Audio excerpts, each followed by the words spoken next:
आता अगदी वेळेवर 9 वाजता 20 जण तरी हजर असतात असं दिसतंय. एक माझी सूचना अशी आहे की माझ्या घराच्या जवळपासच राहणारे लोक असतील ना, काही आहेत म्हणजे, तर इथं यायला हरकत नाही 9 वाजता. कारण आता येणं जाणं सुरू झालंय. फार लांबून येण्याची आवश्यकता नाही. पण जवळ राहणाऱ्या लोकांना या अशासाठी म्हणतो की समोर 2-4 टाळकी असली की फरक पडतो. कारण इथे मला नावं दिसतात पण चेहरे दिसत नाहीत. चेहऱ्यावरचे रिॲक्शन दिसत नाहीत आणि ते थोडं एकट्याने बोलायला. माहिती असतं तुम्ही सगळे आहात, पण तरी सुद्धा. तर जवळपासच राहणारे असाल आणि येण्याची शक्यता असेल तर जरूर या. बाकी ऑनलाईन आहेतच. मागच्या वेळेसारखं आज काही मेन स्टेशन किंवा किंवा असं मोठं काही टॉप नाहीये. पण प्रश्न येतील असा विषय घेऊन सुरुवात करू. तो विषय भरकटला तरी हरकत नाही. तर ग्रुपवरती आल्या का 2-3 गोष्टी. तर त्यात एपिस्टेमॉलॉजी असा एक मोठा शब्द आला. तर एपिस्टेमॉलॉजी म्हणजे थिअरी ऑफ नॉलेज. की नॉलेज काय असतं, त्याच्या मेथड्स, त्याची फिलॉसॉफी वगैरे वगैरे सगळ्या गोष्टी एपिस्टेमॉलॉजी मध्ये येतात. त्याच्यावरनं मला आठवलं की एपिस्टेमॉलॉजी मी काही अभ्यास केला नाही. एपिस्टेमॉलॉजी फिलॉसॉफी मध्ये शिकवली जाते. आणि गमतीची गोष्ट अशी आहे की आपल्याकडे कदाचित जगभरात ट्रेंड असेल, सगळी नाही आहे मला माहिती आहे, पण आपल्याकडे तरी फिलॉसॉफी हा विषय आर्ट्स फॅकल्टी मध्ये शिकवला जातो आणि त्याचे फिलॉसॉफी ऑफ सायन्स असं एक प्रकार आहे मोठं. पण गंमत अशी की सायन्स फॅकल्टीच्या मुलांना फिलॉसॉफी ऑफ सायन्स घेता येत नाही, कारण तो विषय आहे आर्ट्स फॅकल्टी मध्ये. ते युनिव्हर्सिटी म्हटल्यानंतर एवढे विचित्रपणे असणारच. माहित नाही आता आता नवीन सिस्टीम होता येतं की नाही, पण मी असताना तरी तर घेण्याची कुठलीही सोय नव्हती. तर एपिस्टेमॉलॉजी हा ट्रॅडिशनली फिलॉसॉफीचा विषय. पण सायन्स मधल्या लोकांना माहिती पाहिजे, कारण basically science is a knowledge system and perhaps the most successful system, कदाचित द बेस्ट नॉलेज सिस्टम सुद्धा. त्यामुळे सायन्सच्या लोकांना पण नसतं, म्हणजे बहुतेक सायन्स मध्ये आयुष्य काढलेल्या लोकांना फिलॉसॉफी नसते.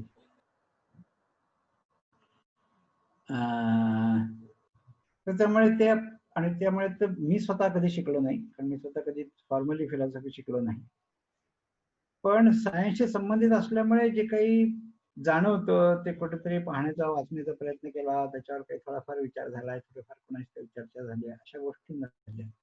पण सांगण्याची महत्वाची गोष्ट अशी की सायन्सच्या शिक्षणामध्ये कुठेही फिलॉसॉफी ऑफ सायन्स येत नाही, कुठे एपिस्टेमॉलॉजी हा विषय येत नाही. आणि विचित्र गोष्ट आहे, पण ती आहे इट्स अ फॅक्ट. तर एपिस्टेमॉलॉजी म्हणजे थिअरी ऑफ नॉलेज. पण नॉलेज म्हणजे काय हे तरी आपल्याला माहिती आहे का, हे तरी आपल्याला कळलंय का? तर त्याच्याबद्दल माझ्याकडे उत्तरापेक्षा प्रश्न आहेत. म्हणजे आपण असं बघतो की साधारण एक मुलं 5 वर्षाची झाली की भाषा उत्तम बोलतात आणि व्याकरण शुद्ध बोलतात, म्हणजे क्वचित चूक करतात. नाहीतर 5 वर्षाची मुलं ही तुमच्या भागात जी भाषा बोलली जात असेल ते व्याकरणासकट बोलतात. बरं, अशिक्षित जरी तुम्ही घेतले तर वेगवेगळ्या भागामध्ये निरनिराळे डायलेक्ट असतील, त्या डायलेक्टचे काही काही नियम असतील, पण ते सगळेजण व्याकरण शुद्ध बोलतात. आणि लहान मुलं व्याकरण खूप लवकर पिकअप करतात, म्हणजे आणि ते इतरत्र वापरतात. म्हणजे त्यांना एक वचन अनेक वचन हे एकदा ठाऊक झालं ना की आपण जो शब्द अनेक वचन वापरला ऐकला नसेल तो ते अनेक वचनात वापरण्याचा प्रयत्न करतात. अशा अशा खूप गोष्टी, म्हणजे व्याकरण ही भाषा वापरणाऱ्या जवळजवळ प्रत्येकाला येत असतं, कारण व्याकरण शुद्ध बोलतो. पण व्याकरणाचे नियम माहिती आहेत का असं विचारलं तर ते कोणाला माहिती नसतं. शिकून सुद्धा लक्षात राहत नाही, तर एरवी काय लक्षात. तर मग जो माणूस व्याकरण शुद्ध बोलतो त्याला व्याकरणाचं नॉलेज आहे असं म्हणायचं का नाही म्हणायचं? कारण तो त्याचा वापर तर करतोय, त्यावरती त्याला ते माहिती असायला पाहिजे. पण त्याला जर का विचारलं काय नियम आहेत तर त्याला अजिबात सांगता येत नाही. मग हे नॉलेजच्या कुठे बसवायचं? ह्याला नॉलेज आहे म्हणायचं का नाही म्हणायचं? आणि हे एक नाही, हे सगळी उदाहरणं आहेत. आता एखादा चांगला क्रिकेटर अतिशय चांगले कॅच घेतो. तर कॅच घेण्यासाठी काय लागतं, तर त्या बॉलची ट्रॅजेक्टरी तुम्हाला खूप चांगली समजायला लागते. आता हे मेकॅनिक्स आहे. त्याचं मोमेंटम काय आणि ग्रॅव्हिटी ऍक्शनल ऍक्सेलरेशन काय, त्यामुळे त्या बॉलची ट्रॅजेक्टरी कशी असेल, तो कुठे येईल, किती वेगाने येईल, हे सगळं तुम्हाला प्रेडिक्ट करता यायला पाहिजे. ते ज्या माणसाला उत्तम प्रेडिक्ट करता येतं त्याला न्यूटन सांगता येतीलच असं नाही, म्हणजे किंबहुना नाहीच ही शक्यता जास्ती आहे.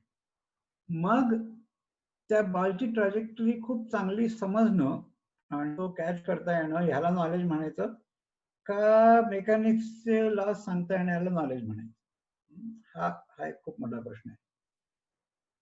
मग खूप गोष्टी आपल्याला समजतात. मागच्या किंवा त्याच्या मागच्या मला आठवत नाही, पण कुठल्या तरी वेळेस आपण बोललो होतो की आपण का ओळखलं, कसं ओळखलं हे न सांगता आपण खूप गोष्टी ओळखतो.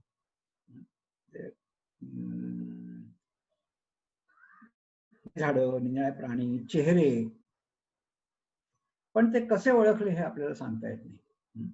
म्हणजे जे भाषेमध्ये पकडता येत नाही, खूप गोष्टी आपल्याला येतात, तर त्याला नॉलेज म्हणायचं की नाही?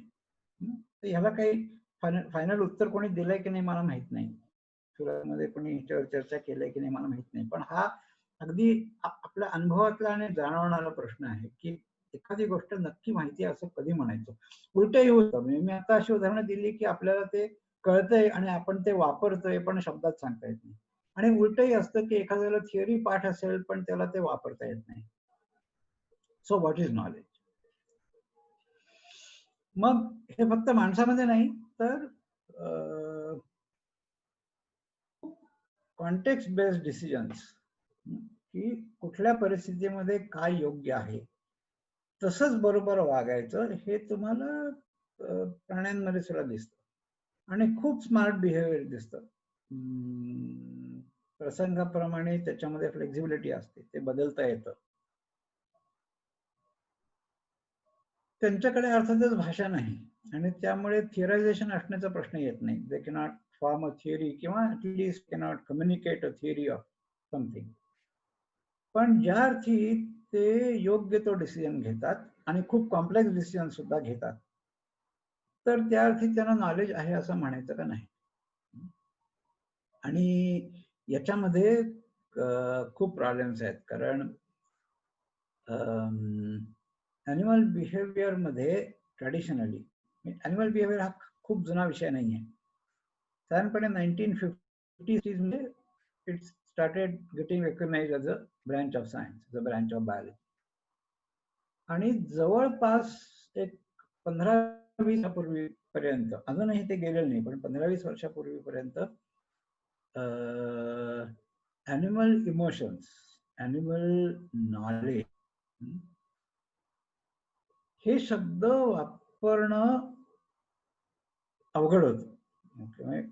ऑलमोस्ट टाबू होता तरी चालेल, की ॲनिमल इमोशन्स नाही, ॲनिमल पर्सनॅलिटीज नाही, ॲनिमल नॉलेज नाही, ॲनिमल बिहेवियर बद्दल तुम्ही बोलू शकता. मग ते इंट्युटिव्ह म्हणू शकता, म्हणू शकता, वगैरे वगैरे. पण इंटेलिजन्स, नॉलेज, इमोशन्स हे शब्द ॲनिमल बिहेवियर मध्ये खूप काळापर्यंत वापरले जात नव्हते. अगदी अलीकडे ही परिस्थिती थोडी बदलते, अजून पूर्णपणे बदललेली नाही. पण ह्याचं एक महत्वाचं कारण असं आहे की ज्या गोष्टी तुम्हाला दाखवता येत नाहीत, कसं बोलायचं? कारण तुम्ही जर का एखादी गोष्ट म्हणलात की हे असं असं आहे, तर लोक म्हणणार की मोजून दाखवा, डेमॉन्स्ट्रेट करा, ऑब्जेक्टिव्हली दाखवा. तर ज्या गोष्टी ऑब्जेक्टिव्हली दाखवता येणं कठीण आहे त्याच्याबद्दल बोलण्याचं सायन्स बऱ्याचदा टाळतं. पण ते टाळणं याचा अर्थ असा नाही की तुम्ही ते नाकारतात किंवा डिनाय करतात, असं टाळणं या शब्दाचा अर्थ. तर त्यामुळे सायन्सनी ॲनिमल माइंड विषयी बोलणं टाळणं हे समजण्यासारखं आहे, कारण mind cannot be demonstrated, it is not objective, there is nothing table. त्याच्याबद्दल बोलणं टाळणं हे समजण्यासारखं आहे. पण ते जर का खूप कॉम्प्लेक्स डिसिजन घेतात आणि खूप स्मार्ट डिसिजन घेतात, तर मग त्यांना नॉलेज आहे असं म्हणायचं की नाही. ह्याच्याबद्दल मला माहिती असलेली एक गोष्ट आहे जी बंगलोरला गदकरांच्या लॅबमध्ये त्यावेळेस पीएचडीला एक विद्यार्थिनी होती, ती आता आयझर कलकत्त्यामध्ये शिकवते, फॅकल्टी आहे तिथे. तर तिच्या पीएचडीच्या कामामध्ये असं असं आलं होतं की आता त्या ह्याची कॉलनी, पेपरची कॉलनी, म्हणजे इट्स अ सोशल इन्साइट, आणि मधमाशी इतकी मोठी नसते, काही डझन पर्यंत इंडिव्हिज्युअल्स असतात, हजारोनी लाखोनी नसतात. तर त्यांच्यामध्ये खूप कॉम्प्लेक्स सोशल बिहेवियर आहे. त्याच्यातला एक हे असा होता की तुम्ही एक क्वीन जर का काढून घेतली तर पुढची कोण होतं. आणि त्याच्यामध्ये त्यांनी जे एक्सपेरिमेंट्स केले त्याच्यामध्ये तिला असं दिसत होतं की पुढची क्वीन कोण होतं हे आपल्याला प्रेडिक्ट करता येत नाही, पण त्या कॉलनीतल्या बाकीच्या माशांना माहिती आहे की पुढची क्वीन कोण होणार आहे. असा खूप विचित्र इंटरेस्टिंग रिझल्ट मिळाला. आणि त्यावेळेस अशी हे होती, अशी अशी भीती होती त्या लोकांच्या मनामध्ये की आपण हे पब्लिश करू शकू की नाही, कारण नो आणि पर्टिक्युलरली लोअर ॲनिमल्स की वास्प फक्त, तर दे नो असं म्हटलं तर लोकांना ते ऍक्सेप्ट होईल की नाही. ही गोष्ट हे 97-98 सालाच्या घरातली. 1-2 वर्ष माझ्या इकडे तिकडे चुकत असतील, पण साधारणपणे ते असतं महाराष्ट्र. तर अल्टिमेटली ते पब्लिश शकले आणि ऍक्च्युअली नो हा शब्द वापरून पब्लिश करू शकले.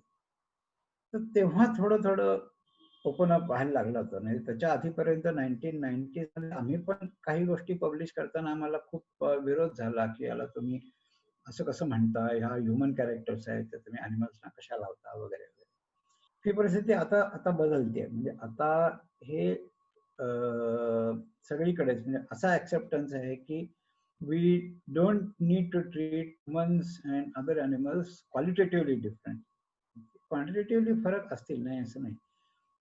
भाषेमध्ये तर डेफिनेटली खूप फरक आहे, इंटेलिजन्समध्ये फरक आहे, त्यात शंका काही नाही. पण प्राण्यांच्या बाबतीत बोलताना नो, इंटेलिजंट वगैरे असे शब्द वापरायचे नाहीत, असा जवळपास 50 वर्षाचा पायंडा आत्ता, 50 पेक्षा जास्ती वर्षांचा पायंडा आत्ता आत्ता मोडतो. तर मग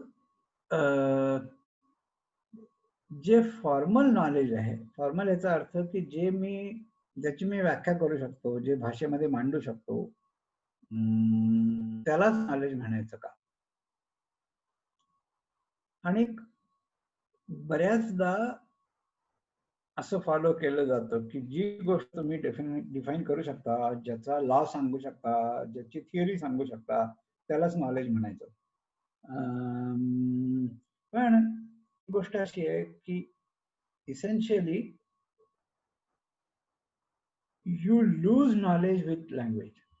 म्हणजे आपण पर्टिक्युलरली अबाउट एक्सपिरियन्शियल नॉलेज, की आपण कित्येक वास घेऊ शकतो आणि हा वास कशाचा आहे ओळखू शकतो, पण वासातच नाहीये. म्हणजे काही काही आदिवासी भाषांमध्ये वासाला जास्ती शब्द आहेत नागरी भाषांपेक्षा. ते चितमपल्लींनी पण लिहिलंय की गोंड लोक या अमक्या वासाला अमका शब्द वापरतात, तमक्या वासाला तमका शब्द वापरतात. पण नागरी भाषांमध्ये वासांना खूप कमी शब्द आहेत, त्या मानाने रंगाला जास्ती आहेत, पण त्याच्यामध्ये सुद्धा भाषांमध्ये फरक आहे. काही काही भाषांमध्ये खूप कमी शब्द आहेत.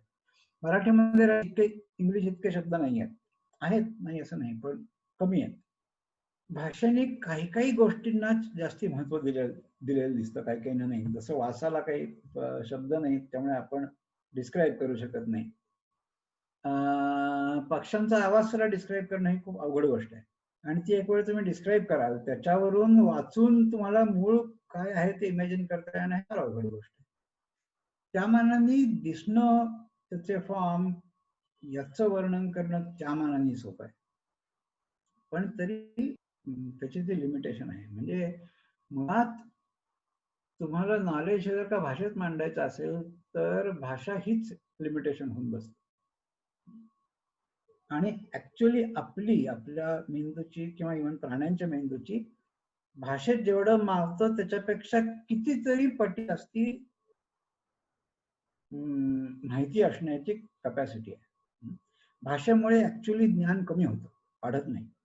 म्हणजे वाढतं की आपल्याला दुसऱ्याला काही सांगायला, दुसऱ्याला शिकवायला भाषेचा उपयोग होतो. त्यामुळे लँग्वेज इज युजफुल. पण लँग्वेज मध्ये सगळं ज्ञान मावत नाही, ज्ञान भाषेमध्ये मावत नाही. आणि त्यामुळे भाषा आली की यू लूज सबस्टॅन्शियल नॉलेज. मी एका एका मीटिंग मध्ये असं मांडल्यानंतर तिथल्या लोकांना या वाक्याचं आश्चर्य वाटलं. तर मी फिलॉसॉफी काही फॉर्मली फार वाचली नाहीये, पण त्या ऑडियन्समध्ये काही फिलॉसॉफर्स होते, तर त्याच्यावर मला असं वाटलं की असं फारसं मांडणी झालेली नसावी की basically language leads to reduction of knowledge. हा हे माझं माझा निष्कर्ष आहे हा. असं कोण्या फिलॉसॉफरने नाही, मला खरंच माहित नाही, कारण मी ते वाचलेलं नाही. पण ही जाणवणारी गोष्ट आहे की भाषेमध्ये जेवढं मावतं त्याच्यापेक्षा कित्येक पटीने जास्ती आपल्याला कळतं. पण थिअरायझेशन म्हटलं की ते भाषेमध्ये मांडणं आवश्यक आहे. नॉलेजला त्याची आवश्यकता आहे का? Open question. माझ्याकडे काही या गोष्टीचं उत्तर नाही. पण एखादी गोष्ट करता येईल त्याला नॉलेज म्हणायचं का? मग लोक म्हणतील की अशिक्षित लोक, अशिक्षित लोक खूप इंटरेस्टिंग गणित करतात बरं का. त्यासाठी फॉर्मली गणित शिकावं लागतं असं अजिबात नाही. सध्या आम्ही एकाचा अभ्यास करतोय आणि खरं आपल्या मागे एकदा हे कट्ट्यावर झालं होतं, पण जेव्हा लोक इथे प्रत्यक्ष यायची त्यावेळेची गोष्ट आहे. तर आत्ताच्या आपल्या लिस्ट पैकी खूप जण त्यावेळेस येत नव्हते. तर त्यावेळेस आम्ही इथे येणाऱ्या लोकांवरतीही एक प्रयोग केला होता. तो प्रयोग अजूनही चालू आहे. जर का तुम्हाला इंटरेस्ट असेल तर मी तुम्हाला त्याचं क्वेश्चनर पाठवतो. तर आम्ही त्याच्यामध्ये असा प्रश्न विचारला होता की एखाद्या गोष्टीपासून धोका आहे हे लोक कसं ओळखतात किंवा लोक कसं परसिव्ह करतात. आता सिगरेट ओढू नका किंवा तंबाखू खाऊ नका, कॅन्सरचा धोका आहे असं सगळेजण ओरडतात. त्या ओरडण्यामुळे सिगरेट किती कमी झाली किंवा तंबाखू किती कमी झाला, तर त्याच्यामुळे फार कमी झाला असेल असं वाटत नाही. कारण अजूनही भरपूर गिराईक आहे, भरपूर स्मोकिंग चालू असतं. तंबाखू खाणं अजिबात कमी झालेलं नाही. तुम्ही विदर्भात गेलात तर खर्यावाले लोक तुम्हाला बाकी सगळं लॉकडाऊन झालं असेल, खर्रावाले चालू असतात. तर असं का होतं की एवढा धोका आहे असं कानी कपाळी ओरडून सुद्धा माणसांचा धोका का जाणवत नाही? तर त्याची दोन कारणं आहेत. एक तर माणसं स्वतः सॅम्पलिंग करत असतात आणि स्वतः एक स्टॅटिस्टिक्स करत असतात. अगदी अडाण्यातला अडाणी माणूस खूप कॉम्प्लेक्स अनालिसिस करत असतो. हे सगळं नेणिव्याच्या पातळीवर असतं, जाणीवेच्या नाही. आणि आता माझ्या डोक्यात हे यायला लागलंय की लोक स्टॅटिस्टिक्स वापरते त्याचा अभ्यास केला पाहिजे, आणि तो झालेला नाही अजिबात. तर त्यातलं मी एक हे उदाहरण म्हणून सांगतोय की धोका हे तुम्ही कशावरून ओळखता. तर आता तंबाखू आणि कॅन्सरच्या बाबतीमध्ये हे मिटवाले असं सांगतात की मी आता काही जनरल काही आकडे टाकतो. हे आकडे खरे आहेत की नाही मला माहित नाही, अंदाज पंचे आहे की समजा तंबाखू किंवा सिगरेट न ओढणाऱ्या हजारापैकी एकाला कॅन्सर होत असेल आणि तंबाखू ओढणाऱ्यांमध्ये, सिगरेट ओढणाऱ्यांमध्ये हजारांमध्ये जणांना होत असेल. याचा अर्थ धोका 5 पटीने वाढतो. कारण न ओढणाऱ्यांमध्ये हजारात एकच आहे, ओढणाऱ्यांमध्ये हजारातच आहे. त्याचा अर्थ धोका 5 पटीने वाढतो. हे काय झालं तर हा त्या प्रोबॅबिलिटीचा रेशो झाला. तुम्ही प्रोबॅबिलिटीचा जर घेतला, प्रोबॅबिलिटी किती वाढते तर 0.004 ने वाढते, त्याच्यापेक्षा जास्त वाढत नाही. तुम्ही रेशो घेतलात तर ती 5 पटीने वाढते, पण तुम्ही जर का डिफरन्स घेतलात तर ती 0.004 नीच वाढते. मग सामान्य माणूस धोका कशावरून ओळखतो? रेशोवरून ओळखतो का डिफरन्सवरून ओळखतो? तर हा एक सर्वे आम्ही करतोय. मी त्याचं आता तुम्हाला उत्तर देत नाही. जर का तुमची इच्छा असेल तर तुम्ही तो सर्वे घ्या.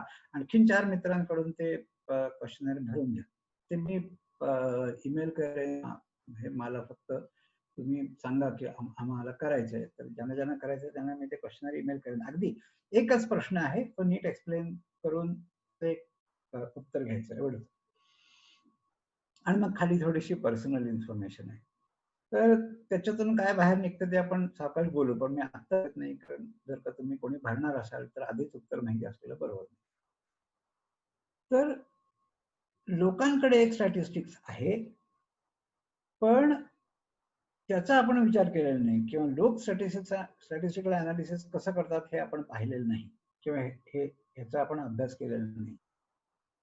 पण आपला प्रयत्न असा असतो की आपण एक स्टॅटिस्टिक्स तयार केलेलं आहे आणि ते आपण लोकांना शिकवणार. बरं, स्टॅटिस्टिक्स खूप पुढचा आहे. आणखी तो तुम्ही 12वी पर्यंत फारसा कुठे येत नाही.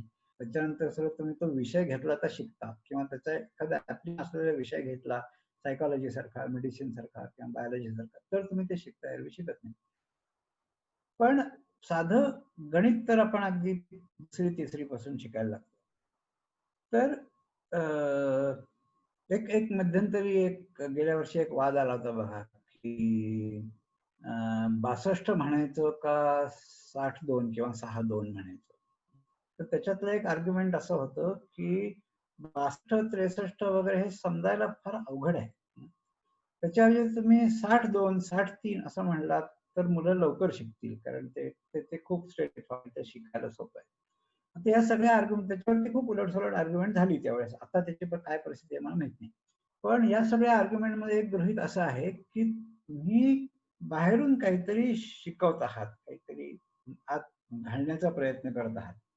प्रत्यक्षात परिस्थिती अशी आहे की प्रत्येक माणूस, अशी माणूस सुद्धा अत्यंत कॉम्प्लेक्स गणित करत असतो.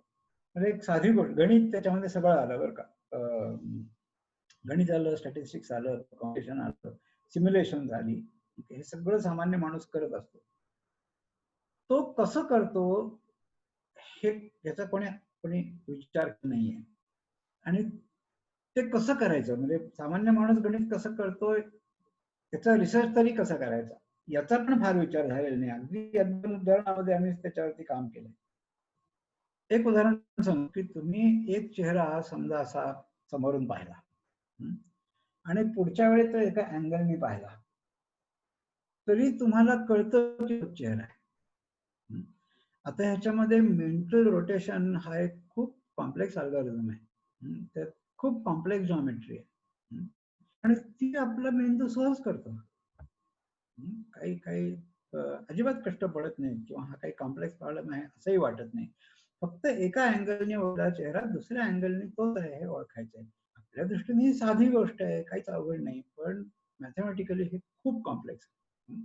साधी म्हणजे फेस रेकॉग्निशनचं सॉफ्टवेअर आत्ता येत आहे कम्प्युटर सायन्सच्या इतक्या वर्षाच्या डेव्हलपमेंट नंतर, आणि अजूनही ते माणसाच्या इतकं चांगलं काम करते की नाही शंकाच आहे. तर हे खूप कॉम्प्लेक्स कॉम्प्युटेशन सामान्य माणूस अगदी सहजपणे करतो. आणि गणित आपण कसं वापरतो, कसं वापरतो याच्या काही बिल्ट इन, याच्या काही इंट्युटिव्ह मेथड्स असणार. तर गणित किंवा स्टॅटिस्टिक्स कसं शिकवायचं, तर माणसाच्या डोक्यात जे आहे पण अव्यक्त आहे ते व्यक्त करायला लावायचं, का नव्याने पहिल्यापासून तो थोपण्याचा प्रयत्न करायचा. ओके, हा आणि आतापर्यंत तरी तो थोपण्याचाच प्रयत्न झाला. म्हणजे आतापर्यंत तरी माणसाचं इंट्युटिव्ह स्टॅटिस्टिक्स बाहेरपणे प्रयत्न केलेला नाही. इकॉनॉमिक्स, परत सामान्य माणसाचं इकॉनॉमिक्स असतं, ते आपण कधी बाहेर आणण्याचा प्रयत्न करत नाही. त्याचं मी एक साधं उदाहरण देतो. ते आम्ही याच वर्षी पब्लिश केलं. 3 वर्ष घेतली त्या काय इकॉनॉमिक अँड पॉलिटिकल वीकलीनी, पण ते फायनली पब्लिश केलंय. तर आम्ही एक साधा प्रश्न विचारला होता की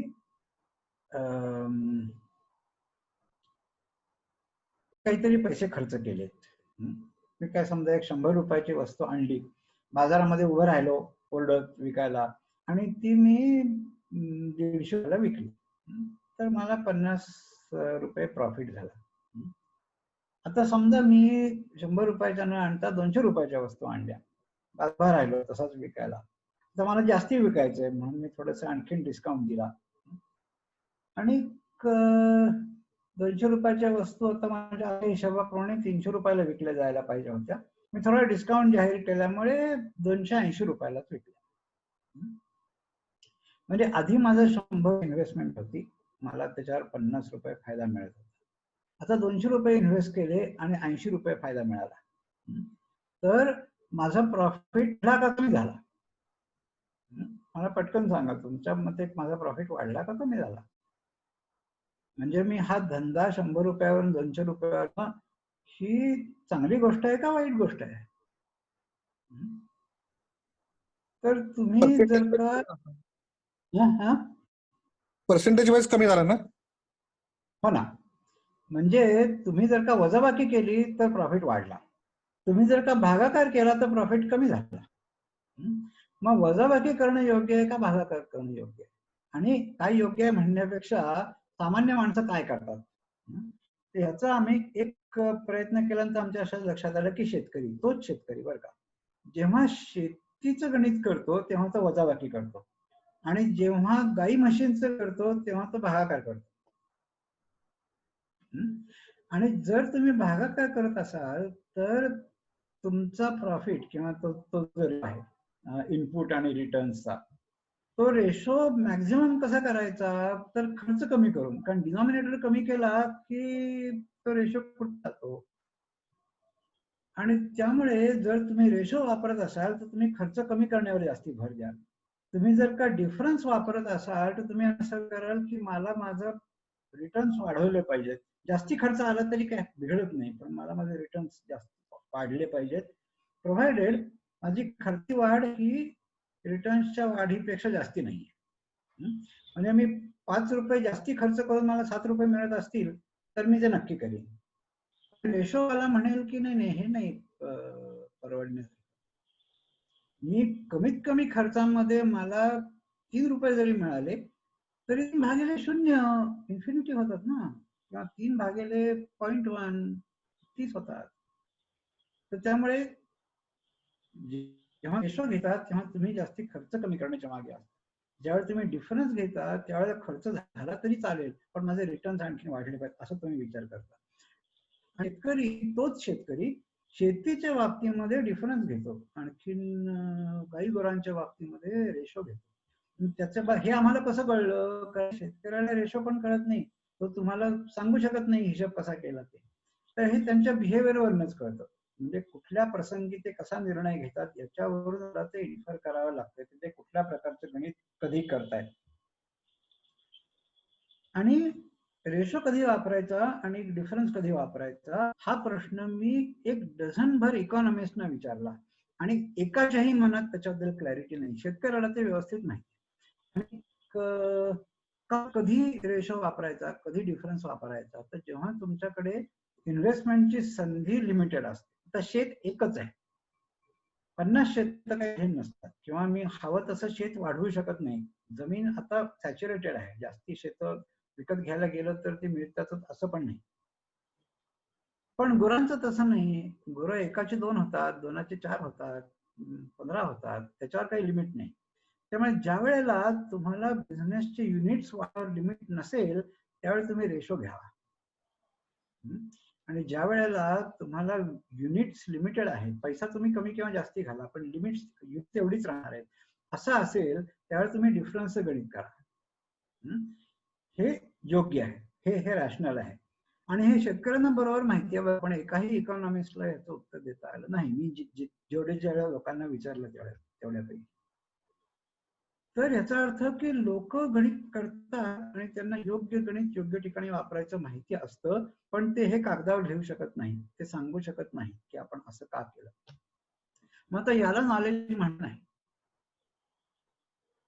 वास्तविक this is a very high degree of knowledge, जे इकॉनॉमिस्ट सांगू शकत नाही ते तुम्हाला माहिती आहे आणि इंट्युटिव्हलीच माहिती आहे, इनेटली माहिती. तर इथपासूनचे प्रश्न आहेत. तर मला स्वतःला असं वाटतं की हे सगळं नॉलेज आहे. सर मला एक प्रश्न आहे. ऑल दॅट सर मला एक प्रश्न असा आहे की शेतीमध्ये जेव्हा तो माणूस काम करतो तेव्हा त्याला फिजिकली काम करायला लागतं आणि जनावर वाढतात त्याच्यात त्याला काही करायला लागत नाही, चारा घातला की झालं.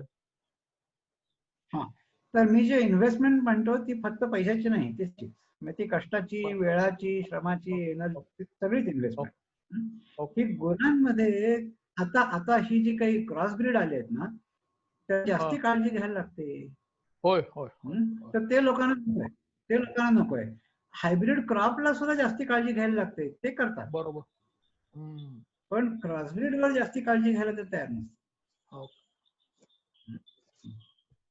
एनिवे, तर त्यामुळे बघा ना तुम्ही की आता हे बीटी कॉट ना, तर 5 वर्षामध्ये 95% शेतकरी बीटीच वापरायला लागले. आणि हे क्रॉसब्रीड कॅटलचं आता 50-40 वर्ष झाली सरकार प्रचार करतायत, अनेक बायोसारख्या संस्था करतायत की आर्टिफिशियल इन्सेमिनेशन करून घ्या, चांगल्या गायी घ्या, त्याच्यात चांगलं दूध देतील वगैरे. 25% वर अजूनही आकडा गेलेला नाही. जेवढी गुरं आहेत त्याच्यापैकी दुभत्या गुरांपैकी सुद्धा 25% वर अजूनही क्रॉसब्रीड नाही. लोकांचा खूप थंडा रिस्पॉन्स आहे, म्हणजे खूप प्रयत्न केल्यानंतर आणि विशेषतः डेअरीजनी इन्सेंटिव्ह देऊन वगैरे आता हे क्रॉसब्रीडचं हे सुरू केलंय. 30% काही जिथं डेअरी चांगली आहे तिथं 30-35%, त्याच्या पलीकडे ते गेलेलं नाही.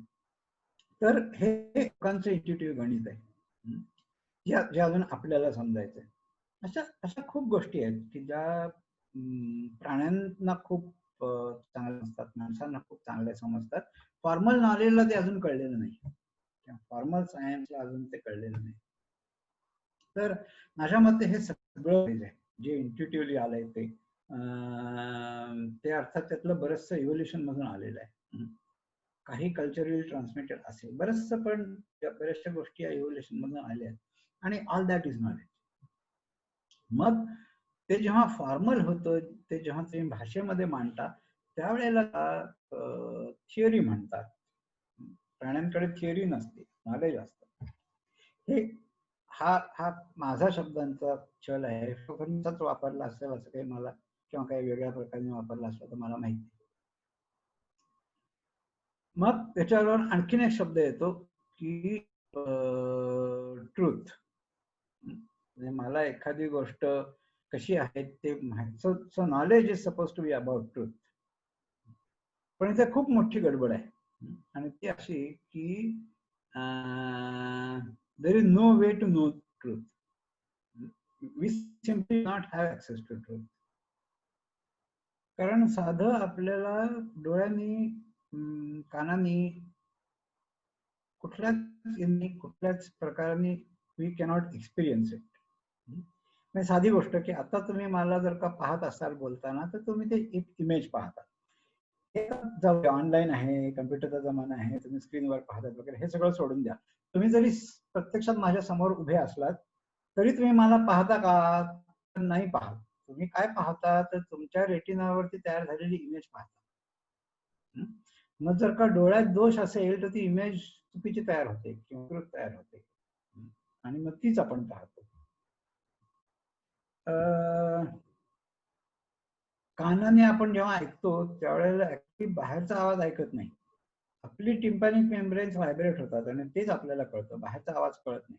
मग परत अख्खी रेंज आपल्याला कळत नाही. अल्ट्रासॉनिक असेल तर कळत नाही, इन्फ्रासॉनिक असेल तर कळत नाही. एका ठराविक मर्यादेपर्यंतच आपण परसिव्ह करतो. याचा अर्थ असा की we always make an image of truth किंवा a model of truth, and we only have access to the model of truth. We never have access to truth. आणि त्यामुळे नॉलेज इज अबाउट ट्रूथ असं म्हटलं तर काहीच नाही. You simply don't have access to truth. मग what is knowledge, what is theory? तर that is a model of truth. एवढंच आपण करू शकतो, याच्यापेक्षा जास्ती करू शकत नाही. मग मॉडेल, मी आता मॉडेलचं आणखीन एक उदाहरण द्यायचं झालं तर अमुक एक स्पीसीज, आता स्पीसीज हा कन्सेप्ट घेऊ आपण. त्या स्पीसीजचं मॉडेल असतं आणि मग ते मॉडेल म्हणजे ते पुस्तकात जसं डिस्क्राईब केलंय तसं, तिथे जसे फिगर काढले तसं, किंवा कुठेतरी कलेक्शन मध्ये जसा स्पेसिमेन आहे, टाईप स्पेसिमेन आहे तसं, हे त्याचं मॉडेल झालं. प्रत्यक्षात जर का तुम्ही बघायला गेलात तर कोणी दोन इंडिव्हिज्युअल सारखे नसतात. प्रत्येक इंडिव्हिज्युअल वेगळा आहे, प्रत्येक पान वेगळं आहे झाडाचं, कुठली दोन पानं आयडेंटिकल नाही. मग तुमच्या डिस्क्रिप्शन ही अख्खी स्पीसीज आहे का, तर नाही. तुमच्या डिस्क्रिप्शन मध्ये फक्त एक मॉडेल आहे. त्या मॉडेलच्या आसपासच असणाऱ्या गोष्टींना आपण एक स्पीसीज म्हणतो. त्यामुळे प्रत्येक every theory, every part of knowledge is model making. हे मॉडेल कधी कधी गणिती असेल, कधी कधी डिस्क्रिप्टिव्ह असेल, कधी कधी ऍक्च्युअल 3 डायमेन्शनल मॉडेल बनवलेलं असेल. कशाचं मॉडेल बनवण्याच्या सगळ्या वेगवेगळ्या पद्धती आहेत, पण all them are necessarily models. आणि त्या मॉडेलची व्हॅल्यू काय, तर you should be able to use it for a given purpose. म्हणजे उदाहरणार्थ मी मान्सूनचं मॉडेल केलं कशासाठी, तर मला माहिती आहे की यावर्षी कसा पडणार आहे. हे एवढे एवढे फॅक्टर असे आहेत की इथला हवेचा दाब असा आहे, यावर्षीचं टेम्परेचर असं होतं, मग ते तिकडे एल निनो असं आहे, कसं आहे. या सगळ्या गोष्टी एकत्र केल्यानंतर मला यावर्षीचं प्रिडिक्शन करता आलं पाहिजे. ते प्रिडिक्शन जर का मला रॅन्डम प्रिडिक्शन पेक्षा चांगलं करता आलं, अजूनही रॅन्डमली केलं तर समजा 10% वेळा बरोबर येत असेल, हे सगळे फॅक्टर वापरून माझं 20% वेळा बरोबर येत आहे, अजूनही 80% चुकीचंच आहे बरं का. पण जर का मी 10 वरून 20 वर आलो असलो तर इट्स अ युजफुल मॉडेल, कारण त्याने माझी प्रेडिक्टेबिलिटी वाढली. अजूनही 80% प्रेडिक्टेबल नाहीच आहे, पण 10%वर मी 20%वर आलो, याचा अर्थ याचा काहीतरी उपयोग आहे. So this model is useful. पण उद्या जर का मला आणखीन एक मॉडेल असं मिळेल की मी 20%वरून 30%वर जाऊ शकतो, तर मी हे पहिलं मॉडेल टाकून देईन आणि ते नवीन मॉडेल घेईन.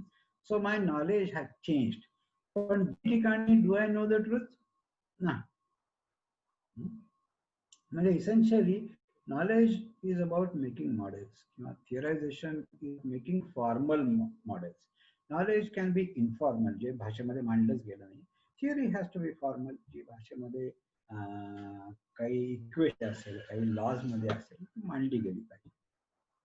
हे वास्तविक सायन्सच्या लोकांना हे खूप चांगलं माहिती पाहिजे की आपण शेवटी मॉडेल्सच करतो. आपल्याला we are not really talking about. आणि त्यामुळे मॉडेल बदलू शकतं. आणि एकाच वेळेला अनेक मॉडेल्स पण प्रचारात असू शकतात. म्हणजे साधं आपण केमिस्ट्री घेतली की मॉलिक्युलर स्ट्रक्चर किंवा ॲटम कसे असतात, तर एका मॉडेलमध्ये तुम्ही ॲटम हे गोळे दाखवलेले असतात, दुसऱ्या मॉडेलमध्ये ॲटम मध्ये इलेक्ट्रॉन आणि न्यूट्रॉन प्रोटॉन असलेलं दाखवलेलं असतं.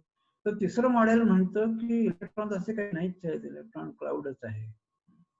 म्हणजे ॲटम ह्याचीच खूप वेगवेगळी मॉडेल्स आत्ता या क्षणी सायन्समध्ये प्रचार आहेत. त्यापैकी कुठलंही मॉडेल बरोबर किंवा चूक नाही. The model serves a specific purpose. की मला ऑर्गॅनिक केमिस्ट्रीचा फॉर्म्युला हवा असेल तर ॲटम हे गोळे मानून चालतो, तिथं इलेक्ट्रॉन प्रोटॉन मध्ये जाण्याचं मला काही कारण नाही. मी ते गोळे म्हणून माझं डीएनएचं सुद्धा अख्खं मॉडेल मी एक ॲटम गोळा मानून करू शकतो, तिथं मला इलेक्ट्रॉन क्लाउड वगैरे काही संबंधच नाही. पण जर का मला क्वांटम मधलं काही करायचं असेल तर ॲटम गोळा हे मॉडेल चालतच नाही, तिथं मला पार्टिकल लेव्हललाच जायला पाहिजे. म्हणजे जे काय बोलायचं ते पार्टिकल लेव्हललाच बोलायचं. तर त्यामुळे इफ ॲटम इज ट्रूथ, मला त्यातलं काय माहिती आहे? मला ॲटम बद्दल काहीच माहित नाही. मला गोळा हे एक मॉडेल बद्दल माहिती आहे, त्याचा पर्पज माहिती आहे. मला इलेक्ट्रॉन प्रोटॉन हे दुसरं मॉडेल, ज्याच्यावर मी व्हॅलन्सीज काढू शकतो वगैरे वगैरे, तर ते दुसरं एक मॉडेल मला माहिती आहे. तिसरं मॉडेल क्वांटम लेव्हलला जर का मला जायचं असेल तर मला आणखी वेगळंच model. Which model is true? तर nothing is true. And that is the relation. म्हणजे नॉलेज सिस्टीमचीच ही मर्यादा आहे की तुम्ही याच्या पलीकडे नाही जाऊ शकत, असंच सगळं परसेप्शन असतं. आणि दॅट इज अवर लिमिटेशन. आता फक्त सायन्सलाच लागू आहे का, तर नाही. हे this is true for all knowledge system. We always make models and we can only make models, nothing else. आणखीन एक कोणाचा तरी प्रश्न होता की आपण म्हणजे आता मी जास्ती करू ना, पण माणसांच्या इंटेलिजन्स बद्दल किंवा आणखी त्या गोष्टीबद्दल, बिहेवियर बद्दल बोलताना की आपण अॅनिमल मॉडेल्स इतक्या फ्रिक्वेंटली का घेतो.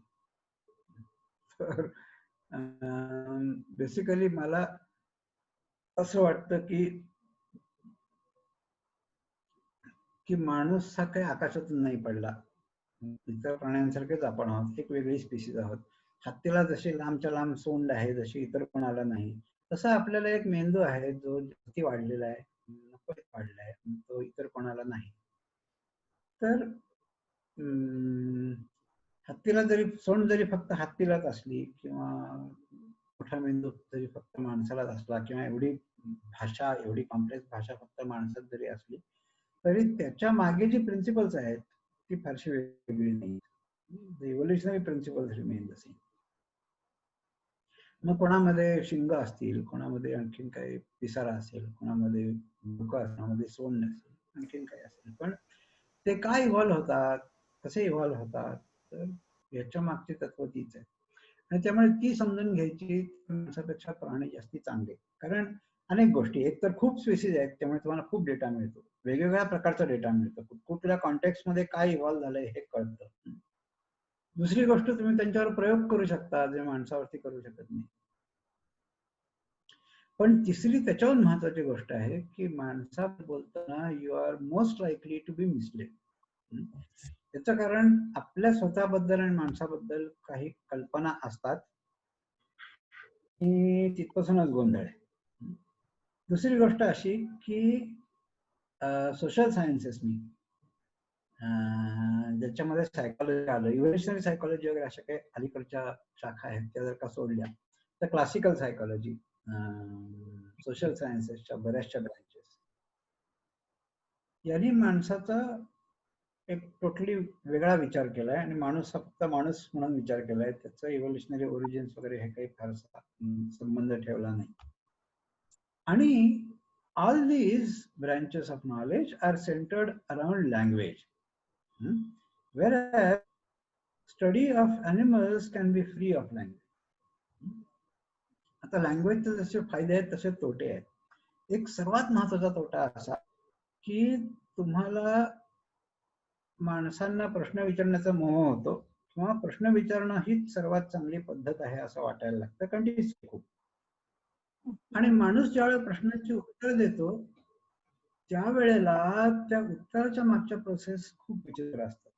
म्हणजे खूप शेतकऱ्यांबरोबर वगैरे असं वावरलेलं आहे. तर त्यांना जर का प्रश्न विचारले तर पहिलं ते काय बघतात की तुम्ही कोण आहात, तुम्ही कुठल्या हेतूने हा प्रश्न विचारता. म्हणजे खूपदा असं सुरुवातीलाच क्लिअर करायला लागतं की आम्ही वन खात्याचे नाही, आम्ही सरकारी माणूस नाही, आम्ही तुम्हाला कुठलाही लाभ द्यायला आलेलो नाही, कुठली सरकारी योजना, हे जर का तुम्ही सांगून सुरुवात केली नाही तर लोक तशाच अपेक्षेने बघतात आणि मग सगळं त्यांचा विचार तसाच चालतो की ह्याच्याकडून आपल्याला काय मिळेल. तर हे फक्त आदिवासीच होतं असं नाही, जास्ती सॉफिस्टिकेटेड पद्धतीने, पण पूर्ण खूप चांगल्या सुशिक्षित माणसाचं सुद्धा हे होतं की कोणी माणूस आपल्याशी बोलायला आला की आपण पहिला विचार करतो की हा कोण आहे, हा काय हेतूने अशी बोलायला आलाय, त्याप्रमाणे माझं उत्तर बदलणार आहे. म्हणजे तुम्ही एक प्रश्न विचारल्यानंतर त्या प्रश्नाचं प्रामाणिक तुम्हाला उत्तर मिळेल अशी शक्यता खूप कमी असते. ते उत्तर कशावर अवलंबून असतं तर समोरचा माणूस काय हेतूने प्रश्न विचारतोय, मी काय उत्तर दिलं तर त्याला काय वाटेल आणि माझ्या काय फायद्याचं आहे. म्हणजे त्याला असं वाटणं माझ्या फायद्याचं आहे का त्याला तसं वाटणं माझ्या फायद्याचं आहे, असं करून माणसं उत्तर देत असतात. आणि त्यामुळे questionnaire survey is always misleading, almost always misleading. आणि त्यामुळे क्वेश्चनर चांगली डिझाईन करणं की माणूस आहे असं गृहीत धरून तरी सुद्धा तुम्हाला जर काही युजफुल उत्तरं मिळवायची असतील तर क्वेश्चनर डिझाईन कसं असावं याच्यावर लोकांनी खूप विचार केलाय, लिटरेचर पण आहे की क्वेश्चनर कसं डिझाईन करावं. आणि त्यामुळे ज्यावेळेस तुम्ही माणसांशी बोलून माणसांचा अभ्यास करण्याचा प्रयत्न करता, there are hundreds of traps. कुठेतरी तुम्ही कुठल्या तरी ट्रॅप मध्ये जाणार, कुठेतरी तुम्ही मिसलीड होणार ही शक्यता खूप असते. प्राण्यांच्या अभ्यासामध्ये असं असतं की there is no language trap. तुम्हाला त्यांचं बिहेवियर बघायचं असतं आणि मग तुम्ही त्यांना प्रश्न विचारू शकत नाही, पण you can create a situation आणि या सिच्युएशन मध्ये तो कसा वागतो ते बघून त्याचं इंटरप्रिटेशन आपण ही पद्धत टोटली वेगळी आहे. आणि प्राण्यांची पद्धत जर का माणसाला वापरला तर जी उत्तरं येतात ती भाषा वापरून आलेल्या उत्तरांपेक्षा टोटली वेगळी असतात आणि असे प्रयोग झालेले आहेत. आणि त्यामुळे तर अलीकडच्या सायकोलॉजिस्टचं असं म्हणणं आहे की त्या एपिस्टेमॉलॉजीमध्ये सुरुवातीच्या काळामध्ये लोकांनी असं म्हटलं होतं की humans have a unique reasoning power आणि reasoning is the basis of knowledge वगैरे असे आर्ग्युमेंट्स आहेत. पण रिझनिंग म्हणजे काय असतं याच्याबद्दल अलीकडे सायकोलॉजीमध्ये बऱ्यापैकी अभ्यास झालेले आहेत आणि ते असं सांगतात की मी असं का वागलो ह्याचं जर का कारण तुम्हाला द्यायचं असेल तर किंवा ह्याची कारण तुम्हाला स्वतः माहिती असतील तर ही खूप अवघड प्रोसेस आहे. याचं कारण असं की आपल्याला स्वतःला सुद्धा आपण असं का वागलो ह्या इन्फॉर्मेशनला ऍक्सेस नसतो. म्हणजे मेंदूत ज्या काही गोष्टी होतात त्या गोष्टीतून तुम्ही काहीतरी डिसिजन घेता, तर हा डिसिजन घेऊन झाल्यानंतर तुम्हाला त्याची जाणीव होते की हा डिसिजन घेऊन झालेला आहे. मग असा डिसिजनचे कारण काय असतील हे तुम्ही पोस्ट फॅक्टो शोधण्याचा प्रयत्न करता and that is called reasoning. निर्णय आधी घेऊन होतो आणि नंतर विचार केला जातो. नंतर विचार का केला जातो तर being a social species and being a language centred species कुठे ना कुठे केव्हा ना केव्हा तरी आपल्याला मी असा डिसिजन का घेतला हे लोकांना पटवून देण्याची किंवा त्यांना कन्व्हिन्स करण्याची की मी करतो ते बरोबर आहे, विश्वास ठेवा, हे लोकांना कन्व्हिन्स करण्याची तुम्हाला वेळ येते आणि त्यासाठी तुम्हाला आधी स्वतःला कन्व्हिन्स करावं लागतं. आणि मग जो काही रिझनिंगचा विचार करतात तो या कन्व्हिन्सिंगचा हेतू डोळ्यासमोर ठेवूनच करतात. आणि त्यामुळे खरं कारण स्वतःची स्वतःला सुद्धा कळत नाही. म्हणजे हे आपण प्रामाणिकपणे खोटं बोलत असतो. प्रामाणिकपणे अशासाठी की तुम्हाला पण जाणत असते की खरं कारण वेगळंच आहे आणि मी सांगतोय ते कारण वेगळं आहे. प्रामाणिकपणे तुम्हाला असं वाटत असतं की कारण हेच आहे, पण प्रत्यक्षात खरं कारण टोटली वेगळं असू शकतं. आणि याला रॅशनलायझेशन असं म्हणतात की तो निर्णय ऑलरेडी झालेला आहे and then you are trying to rationalise it. हा रॅशनल कसा आहे हे तुम्ही स्वतःला आणि इतरांना पटवून देण्यासाठी म्हणून रिझनिंग करता. So reasoning is secondary. Decision making process is a process, पण तुमच्या कॉन्शियसनेसला त्या प्रोसेसला ऍक्सेस असेलच असं नाही, बहुतेक वेळेला नसतो. आणि डिसिजन झाल्यानंतर मग आपण तो तसा का झाला त्याचं कारण शोधण्याचा आणि ते कारण देण्याचा प्रयत्न करतो. सर एक मला प्रश्न आहे की आता हे जे तुम्ही म्हणता आहात की आपलंच आपल्याला माहिती नसतं किंवा काय अननोईंगली आपण खोटं बोलत असतो, तर मी मध्यंतरी असं वाचलं की आर्टिफिशियल इंटेलिजन्स मध्ये जी डेव्हलपमेंट चाललेली आहे त्याच्यामध्ये तुमच्या ह्याच्यात ज्या काही घडामोडी होत आहेत त्या कळण्याची आता हे येतेय.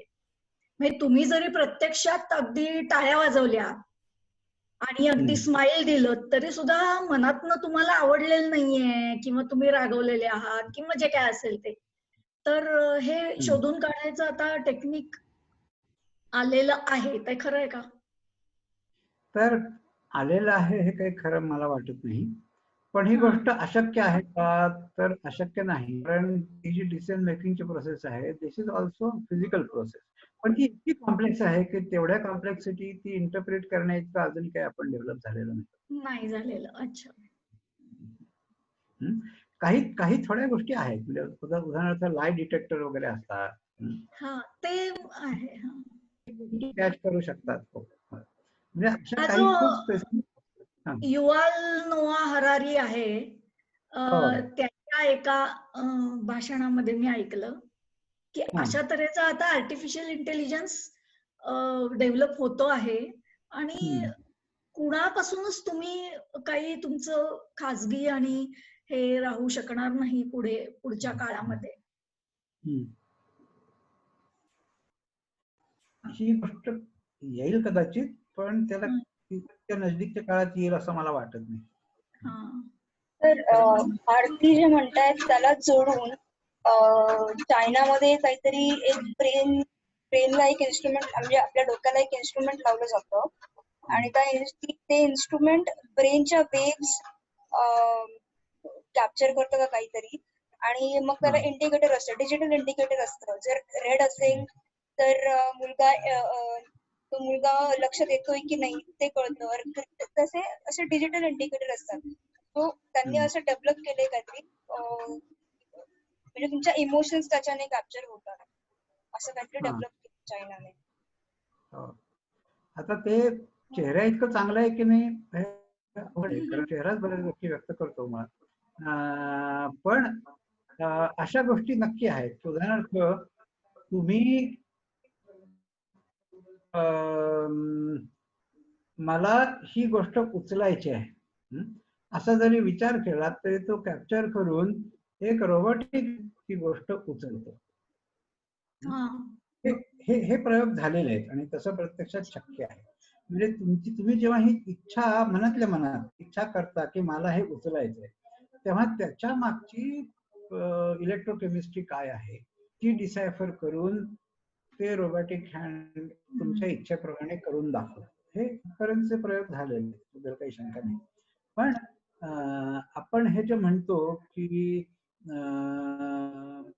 समजा माणूस खोटं बोलतोय की नाही इथपर्यंत सांगणं सोपं आहे, पण तो काय कारणाने खोटं बोलतोय ही कारणच मुळात कॉम्प्लेक्स आहेत की इथपर्यंत जाणं काही सोपं आहे. आणि अजून एक मगाच्या याचा प्रश्न माझा विचारायचा राहिला, हे जे इंट्युटिव्ह नॉलेज बद्दल जे आपण बोललो, तुम्ही जे बोललात की शेतकऱ्याला उदाहरणार्थ तो कसं गणित करतो आणि कसा रेशो किंवा हे, तर पण या शेतकऱ्याचा मुलगा जेव्हा शहरात जातो, कॉलेजमध्ये जातो, शिकतो आणि त्याची काय नोकरी करायला लागतो, तो काही शेतीकडे वळत नाही आणि जर वर्ष 2 वर्षांनी तो आला पुन्हा घरी आपल्या बापाच्या, तर तो ते विसरलेला असतो. म्हणजे त्याच्यात ते नॉलेज पाझरलेलं नसतं. तर मग अशा तऱ्हेने म्हणजे ते नॉलेज नष्ट होतं म्हणजे त्याच्या एका पिढीतच. तर त्याच्यामध्ये ट्रेडिशनल नॉलेज आणि इनेट याच्यामध्ये फरक आहे. म्हणतो ते इनेट आहे. म्हणजे तुम्ही वजाबाकी करायची का भागाकार करायचा हे इनेट आहे, ते जात नाही. ते तुम्ही किती शिकल्याने पण जात नाही पण जात नाही. पण कुठल्या ऋतूमध्ये पेरणी करावी, पाऊस असा झाला तर काय करावं, तसा झाला तर करावं, हे अनुभवानी आणि ट्रेडिशननी येणारं जे गोष्ट आहे ते ही शहरात जाऊन मुलं विसरली असतील ही शक्यता बरी. परंतु जे इंट्युटिव्ह आहे, जे इनेट आहे ते जाणार नाही. सर मला प्रश्न एक, आता आधीचा जो मुद्दा चालला होता आपला की आपण रिझनिंग हे नंतर करतो वागणुकीनंतर, तर यामध्ये बॉडी लँग्वेज चा रोल महत्वाचा ठरेल ना? म्हणजे आता आपण एक साधं उदाहरण घेऊया की नवरा बायकोतली भांडणं, तर यामध्ये प्रत्यक्ष शब्दांनी तर कोणी अपमान केलेला नसतो, पण बॉडी लँग्वेज सांगत असते ना आणि ती समोरच्याला बरोबर कळलेली असते आणि खरं भांडण बॉडी लँग्वेज मधनच चालू असतं आणि there is no reasoning by which you can tell की या व्यक्तीने माझा असा अपमान केला. नाही, there is no language, there is no काय spoken language by which you can say, ते तुम्हाला शब्दात नाही मांडता येत एवढंच. अच्छा, बरं. आणि तुझं म्हणणं लक्षात आलं की रिझनिंग हे आपण फॉर्मल रिझनिंगला शब्द वापरतो, म्हणजे तुम्हाला शब्दात सांगता आलं हा हा पाहिजे हा का? बरोबर बरोबर. तर शब्दात सांगता न येणाऱ्या बऱ्याच गोष्टी असतात, पण जनरली त्याला आपण रिझनिंग हा शब्द वापरत नाही. नाही, बरोबर आहे, त्याला आपण रिझनिंग हा शब्द वापरत नाही. पण इंटेन्शन्स आपल्याला ओळखता येऊ शकतात ना, कारण आपण ज्यावेळेस समोरच्याशी संवाद साधतो तेव्हा तुम्ही म्हटला त्याप्रमाणे आपण इंटेन्शन ओळखायचा प्रयत्न करत असतो. तर तो काय बोलतोय यापेक्षा तो कसा बोलतोय आणि त्याची बॉडी लँग्वेज काय आहे यावरनं आपण जास्त चांगल्या रीतीने इंटेन्शन्स ओळखता येऊ शकतो, नाही का? बरोबर आहे, पण सुद्धा खात्रीने. मॅनिप्युलेट करता येतं. हा, ते सुद्धा म्हणजे चांगले अभिनेते इंटेन्शन पूर्णपणे लपवू शकतात. हा, हो हो. पण हा सुद्धा ज्याला आर्म्स रेस म्हणतात तसं आहे की बोलणारा किंवा एक्सप्रेस करणारा पण हुशार असतो, पण ऐकणारा किंवा परसिव्ह करणाराही तितकाच हुशार असतो. त्यामुळे हा तुम्ही हा लपवण्याचा पण प्रयत्न करता, आणखीन दुसऱ्याचं लपवलेलं शोधण्याचा पण प्रयत्न करता. हा हा. सर, मला 2 प्रश्न विचारायचे होते. एक, तुम्ही जे सुरुवातीला म्हणाला language leads to reduction of knowledge, तर ह्याच्या बाबत मी समजा असं म्हटलं की knowledge is much more than the existing language and language is making an ever attempt to capture the vast and vast knowledge. का तुम्हाला असंच म्हणायचं आहे का language necessarily implies reduction of knowledge? कारण या 2 गोष्टीत फरक आहे, म्हणून मला थोडं क्लॅरिफिकेशन विचारायचं आहे तुम्हाला. तर हो, म्हणजे लँग्वेज हे कॅप्चर नाहीच करू शकत, ही गोष्ट खरी आहे. आणि दुसरं जे म्हणलंस की लँग्वेज हे जास्तीत जास्त कॅप्चर करण्याचा प्रयत्न करते, तर तसंही होताना दिसत नाही. म्हणजे उदाहरणार्थ वासाचे शब्द कुठे वाढलेत? नाहीच वाढले. त्याचं कारण असं की that is driven by the purpose. तुम्हाला काय अचीव करायचंय त्या दिशेने तुम्ही प्रयत्न करतात, त्या दिशेने तुम्ही भाषेमध्ये कदाचित आणखीन काही शब्दांची भर घाला, काही नवीन टर्मिनॉलॉजी तयार कराल, काही नवीन एक्सप्रेस करण्याचा प्रयत्न कराल, पण that is largely driven by the purpose. म्हणजे capturing the truth, language is trying to serve the purpose. हा, बरोबर. म्हणजे सर, तुम्ही जे उदाहरण दिलं की काही आदिवासी लोकांच्या भाषेमध्ये वासांना जास्त शब्द आहेत, म्हणजे their language is more powerful in terms of smells. तर याचा अर्थ असा होतो का की आदिवासींच्या त्या ट्राईब मध्ये वासांचं नॉलेज ऍक्च्युली कमी आहे, कारण language is leading to reduction of knowledge म्हणून? नाही, त्यांनी तरी ते जेवढे वास घेऊ शकतात तेवढे शब्द त्यांच्याकडे आहेत का? तर नाही. ओके. आणि सर, दुसरा प्रश्न असा होता, तुम्ही सुरुवातीला एक क्वीन का वास्प रिलेटेड कम्युनिटीमध्ये त्यांनी क्वीन प्रेडिक्ट केली, बीजनी आणि वासनी, पण माणूस हे प्रेडिक्ट नाही करू शकला. तर त्या स्टडीमध्ये मुळात त्या बीजनी का वास्पनी त्यांची क्वीन प्रेडिक्ट करू शकले हे कसं कळालं? म्हणजे what was the apparatus to figure out that they know what? तो एक खूप कॉम्प्लेक्स, म्हणजे वाटेल तुला एवढा कॉम्प्लेक्स नाही आहे, पण तरी तो एक कॉम्प्लेक्स एक्सपेरिमेंट आहे. आणि माझ्या डोळ्यासमोर आत्ता नाहीये, म्हणजे मला आत्ता त्याचे डिटेल्स आठवत नाही, पण मला ईमेल केले तर मी तो पेपर शोधून पाठवेन. Okay, great. Thank you. Sir, this is ज्ञानता. आणि भाषेचं जेव्हा तुम्ही सांगत आहात की भाषा ही रिड्यूस करते, तर त्या भाषेच्या ज्या काही कपॅसिटीज आहेत, म्हणजे and I'm sorry, I'm not coming from the biological knowledge point of view, but can you correct me where I'm going wrong, is that भाषा ज्या पद्धतीने एखाद्या गोष्टीला म्हणजे 1:1 कोरिलेशन मध्ये रिड्यूस करू शकते, तसंच मेटाफर ही तिची जी टॅक्टिक आहे त्यांनी ती बऱ्याच शक्यता ओपन करते. सो एक्झॅक्टिट्यूड असंच जर पॅरामीटर मानलं तर भाषा रिड्यूस करते, पण मेटाफर मानलं तर it gives you an space of imagination and space of extending your intuition into that space असं एक मनात आलं.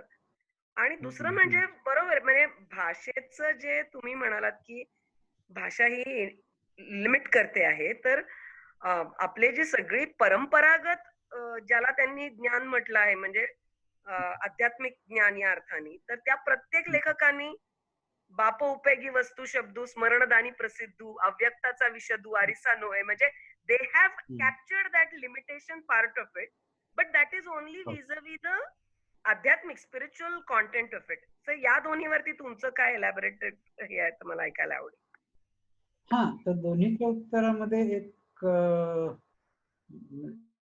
एकच आहे की आपण ज्याला मेटाफर म्हणतो तर it doesn't create a new space, it only links.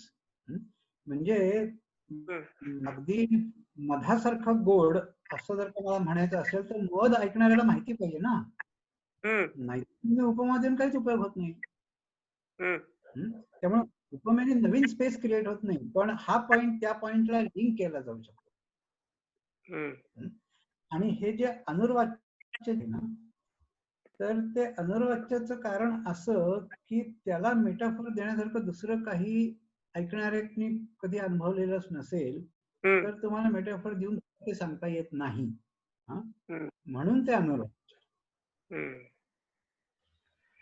Sir, मला एक प्रश्न आहे की आपल्या ग्रुपवरती अशी छोटीशी चर्चा झाली की एखादा प्राणी हुशार असतो, म्हणजे त्या विदिन स्पीशीज होतं ते, की एक कुत्रा हुशार असतो आणि दुसऱ्या जातीचा कुत्रा हुशार नसतो. अशा टाईपचे 2-3 प्रश्न आपल्या ग्रुपवर आले होते. मी रिडली किंवा मला आता आठवत नाही डॉकिन्सच्या कुठल्या तरी एका पुस्तकात वाचलं होतं की खूप क्लोजली रिलेटेड 2 रोडंट स्पीशीज आहेत, एक मोनोगॅमस आहे आणि एक पॉलिगॅमस आहे. तर त्यांनी असं म्हणलं होतं की मोनोगॅमस जो रोडंट आहे तो खूप कमी ट्रिक शिकतो, पण जो पॉलिगॅमस रोडंट आहे तो भरपूर ट्रिक्स आणि भरपूर खूप फास्ट शिकू शकतो. तर तुम्हाला काय वाटतं त्याच्याबद्दल? तर 2 गोष्टी आहेत. एक म्हणजे evolution by selection is always quote unquote purpose driven, म्हणजे प्रीमेडिटेटेड पर्पज असतं असं माझ्या म्हणण्याचा अर्थ नाही. नॅचरल सिलेक्शन कुठल्या सिलेक्टिव्ह प्रेशर खाली होतंय त्याप्रमाणे काय कॅरेक्टर डेव्हलप होणार हे ठरतं. आणि त्यामुळे 2 स्पीसीज मध्ये सूक्ष्म फरक असेल तर त्यांच्या कॅपॅसिटीमध्ये, स्वभावामध्ये फरक असतो. आणखीन एक दुसरं उदाहरण म्हणजे चिंपांझी आणि बोनोबो हे दोन्ही अगदी रिलेटेड स्पीसीज आहेत, पण chimpanzee is more aggressive species, बोनोबो is more social species. तर त्याच्यामध्ये लोकांनी असं दाखवलंय की एकच स्ट्रेस दिला 2 स्पीसीजना तर चिंपांझीज त्याला टेस्टोस्टेरॉन रिस्पॉन्स देतात आणि बोनोबोज कॉर्टिसॉल रिस्पॉन्स देतात. आता हे का, तर त्यांचं इव्होल्युशन वेगळ्या पद्धतीने झालंय. One has evolved to be more social, the other has evolved to be more of a fighter. त्यांनी फरक पडतो आणि असे फरक इंटेलिजन्स मध्ये पडतात. पण इंटेलिजन्स काय, तर त्याचे सुद्धा इट इज मल्टी डायमेन्शन आणि प्रत्येक डायमेन्शन मध्ये म्हणजे एखाद्या स्पीसीज मध्ये एक खूप चांगला असेल आणि दुसरं नसेल. उदाहरणार्थ काही जपानी लोकांच्या प्रयोगामध्ये मला असं एक थक्क करणारी गोष्ट वाचनात आली. वाचनात नाही, मी ऍक्च्युअली त्याचं लेक्चर ऐकलं की चिंपांझी मध्ये व्हिज्युअल मेमरी जबरदस्त असते. म्हणजे आपण त्याला काय शब्द वापरतात, काय कॅमेरा व्हिजन नाही काय असं काहीतरी शब्द आहे की तुम्ही एक दृश्य पाहिलं ना की त्याची इमेज पूर्णपणे तुमच्या मनात ठसते. हे माणूस नाही करू शकत जे चिंपांझी करू शकतो. त्यांचे प्रयोग काय होते माहितीये का, की स्क्रीनवरती त्या चिंपांझीला आधी ट्रेनिंग होत, नंबर ओळखायचे म्हणजे काय, त्याला ते 1 2 3 4 असे नाही, पण ते फॉर्म्स त्याला कळत होते. आणि जर का स्क्रीनवर एक विशिष्ट अरेंजमेंट दिली तर ती अरेंजमेंट पूर्णपणे त्या चिंपांझीच्या लक्षात राहायची. ते त्या ट्रेनिंग सेट वरून टेस्ट सेट कडे गेलं की तो बरोबर फोटोजेनिक मेमरी म्हणतात का? Photographic. Photo photo right. Photogenic नाही, फोटोग्राफिक. फोटोग्राफिक मेमरी, फोटोजेनिक नाही, फोटोग्राफिक मेमरी. तर ती तशी चिंपांझीमध्ये फोटोग्राफिक मेमरी असते जी माणसामध्ये नाहीये. आपण जर का कॉम्प्लेक्स नंबरचा अशी एक अरेंजमेंट घेतली, आपण 2-3 लक्षात ठेवू, आपण 15 नाही लक्षात ठेवू शकत. ते अख्खी अरेंजमेंट फोटो लक्षात ठेवतात आणि तशी ते पिकअप करू शकतात दुसरीकडनं. तर अशी जी काही स्किल्स आहेत, मग आता चिंपांझी माणसापेक्षा जास्त इंटेलिजंट आहे का कमी इंटेलिजंट आहे, this is not the right question. ही ॲबिलिटी त्याच्यामध्ये जास्ती आहे आणि माणसामध्ये कमी आहे. दुसरी एखादी ॲबिलिटी माणसामध्ये खूप जास्ती आहे, त्याच्यामध्ये कमी आहे. तर त्यामुळे intelligence is necessarily multi dimensional. आणि आपल्यामध्ये ही ॲबिलिटी का कमी आहे माहितीये का, तर we have gained a lot by that. की आपण प्रचंड गोष्टी परसिव्ह करत असतो आणि त्या बघतानाच आपण गाळून बघतो. म्हणजे अख्खी इमेज जर का, अख्खी इमेज जर का मेंदूला प्रोसेस करायची झाली तर तेवढी प्रोसेसिंग पॉवरच नाही माणसाचा मेंदू जरी मोठा असला तरी. आणि म्हणून आपण जेवढ्या गोष्टी आपल्याला हव्या आहेत तेवढ्या फिल्टर करून घेतो, म्हणजे पाहतानाच फिल्टर करून घेतो. आणि आपल्या एकूण प्रोसेसिंग वरचा लोड कमी होतो, which we use for several other purposes. जर का नुसतं पाहिलेली प्रत्येक पिक्सेल जर का आपण आपला ब्रेन प्रोसेस करत राहिला तर इतर काही करायला ब्रेन मध्ये जागाच राहणार नाही. But we filter out right first step. आपण बघतच नाही आपल्याला ज्यामध्ये इंटरेस्ट नाही अशा गोष्टी. सर म्हणजे याला काही एक टाइपचा ट्रेड ऑफ म्हणता येईल का, की like that is giving a better handle? हा ट्रेड ऑफ नक्की आहे. म्हणजे विशेषतः चिंपांझी टू ह्युमन्स या इव्होल्युशन मध्ये, चिंपांझी टू होमिनिड या इव्होल्युशन मध्ये डेफिनेटली असं म्हणता येईल की we have given up on photographic memory, but we are utilizing that for several other functions. बर, थांबूया, 10:15 होत आले. अजून काही प्रश्न आहेत? मला मजा आली आज, तर ठीक इंटरेस्टिंग होता. आणि या सगळ्या गोष्टीतला मी काही तज्ञ आहे असं नाही, पण मला जे समजले ते बोललो. आम्हालाही मजा आली. Yes, sir. Thank you. Thank you. Thank you. चला, बाय. Thank you. Bye.